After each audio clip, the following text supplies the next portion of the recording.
Well, hello to now the three churches in the Southeast Montana district.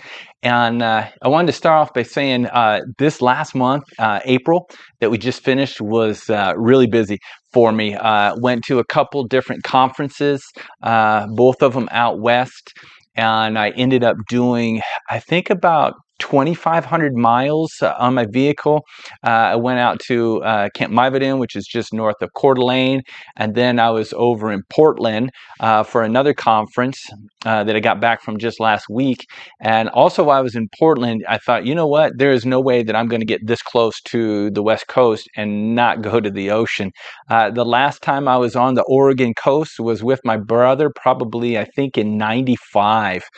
So it's been a long time. It's a beautiful coast. And as you guys know, it's also a little chilly and a little drizzly. And that's exactly the kind of weather I had when I was there. But I did get a little dip in the ocean. I enjoyed that, cold though it was. But I'm back now and ready to get into the full swing with all three churches now. So I wanted to give you guys just a reminder of what the new schedule is going to look like. Okay, so I won't bother to share what it was like previously. Those of you, the two churches, we know what that was like. But now, this is going to be the new schedule for all three churches. Okay, the first Sabbath of the month is going to be in Glendive. Okay, the second Sabbath of the month is going to be in Miles City, and the third Sabbath of the month is going to be in Hardin. Okay, so those are going to be set each Sabbath each month. And the one that's going to rotate for us is going to be the fourth Sabbath of the month. Okay. And what we're going to do is each month, we're going to rotate through. And so starting this month, the month of May, the fourth Sabbath is going to be in Glendive. Next month, it's going to be in Miles City. And then the following month, it's going to be in Hardin. So basically, I'll be at each church once a month.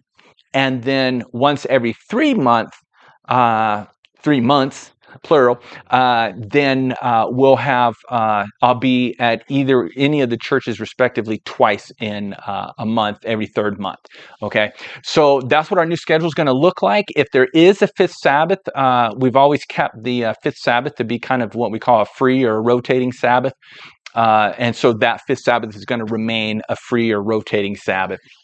That's actually kind of the recommendation of the conference, actually, that you just keep that fifth one free to kind of do even whatever the family might want to do on Sabbath. But anyway, so also as we're moving forward, I want to share with you guys for quite some months now, quite a number of months, I've been really asking the Lord, like both me personally, like God, how have you equipped me to accomplish your purpose, to spread the gospel to the people that you have me involved in their lives? How do you want me to do that? How have you equipped and called me?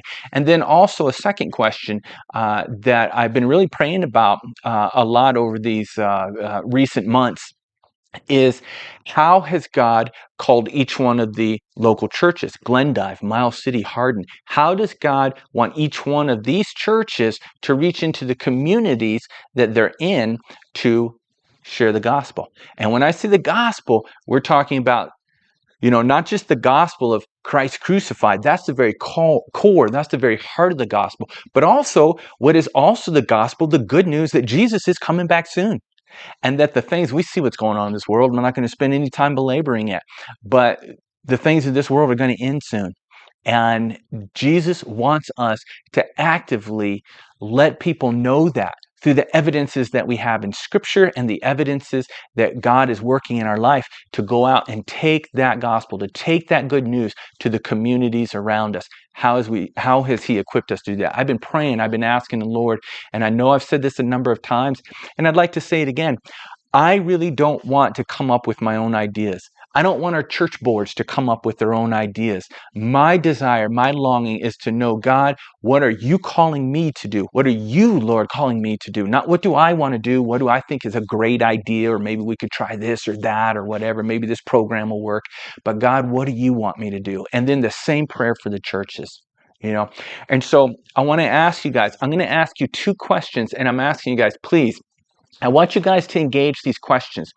And as a showing that you've engaged in that question, I am asking you that you will each answer these 2 questions and then email them to me. Now, don't email them to this group that I'm sending out this video to. Don't respond. Don't hit respond or reply and then answer, because then everybody else is going to see your answers.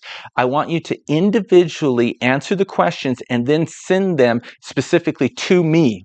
Okay, Michael Black at montanaadventist.org.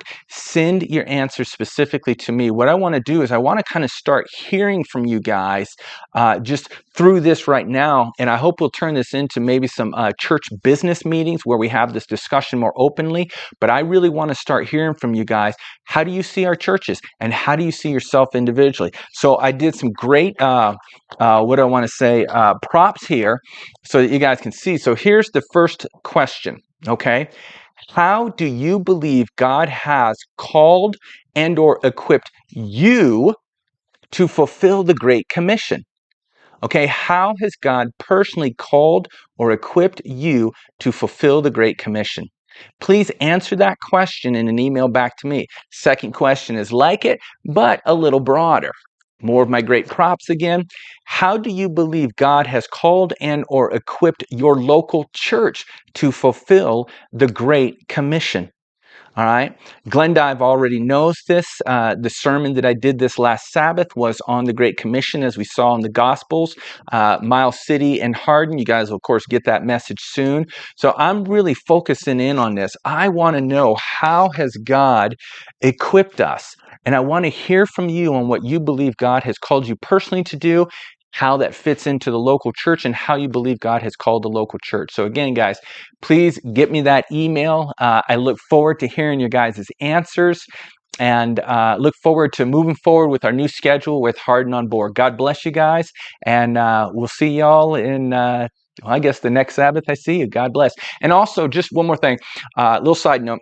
Again, since I have a new church here, you can imagine that I'm going to be stretched a little thinner than I was. And so I want to encourage you guys, if you need a visit from me, let me know. Call me, okay? I can't always know what's going on in everybody's lives if you don't tell me, if you don't inform me. So if you need a visit or you know somebody that does, reach out to me. Let me know that so that I can get in touch with either you or whoever's on your heart that you think might need a visit. And also, from a social perspective, you guys can always just reach out to me if you just want to talk or chat or whatever, just on a social level. It always doesn't have to be something formal. If you want to invite the family over or whatever to hang out some afternoon, we're good with that too. So God bless you guys, and looking forward to seeing how God is going to lead us in the future. Thank you guys, and God bless. Bye-bye.